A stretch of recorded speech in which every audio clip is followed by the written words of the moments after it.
extension, otherwise 1 out of 5 are going to go out of business. So it does not make sense to be holding the line, and I think the government needs to extend it to the end of 2024. Resuming debate, the honourable member Cowichan-Malahat-Langford had 2 minutes remaining when he was unfortunately interrupted. Thank you very much, Madam Speaker. And, before I just conclude in this 2 minutes, I think it's important to also raise the issue, since we're talking about affordability, of the Canada Emergency Business Account. Now, for months, New Democrats have been calling for a year-long extension so that small businesses have the time to repay their loan. But the 18-day extension announced by this Liberal government is a cruel joke. And I'll tell you this, Madam Speaker, I've just heard from small businesses in my riding, and I'm proud to stand in this place and defend their interests to make sure they continue serving.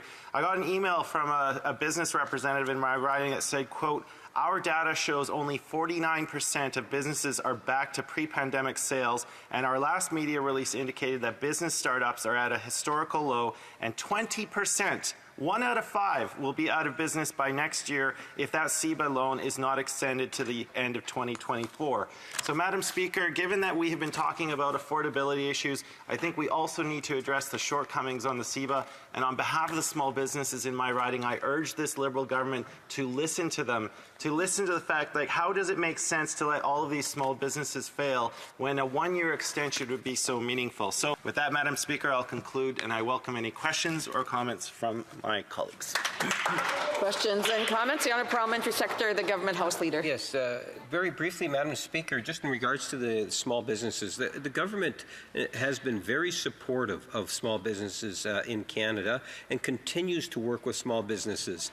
And I think that our record would clearly demonstrate that through the pandemic, pre-pandemic, and to where we are today. The honourable member Cowichan-Malahat-Langford.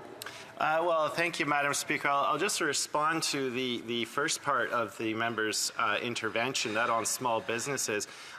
The email I received was from today, Madam Speaker. So obviously what the government has proposed, and I acknowledge, yes, during the pandemic we were there with supports collectively. The whole House was there.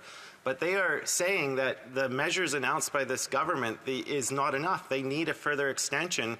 Otherwise, 1 out of 5 are going to go out of business. So it does not make sense to be holding the line, and I think the government needs to extend it to the end of 2024.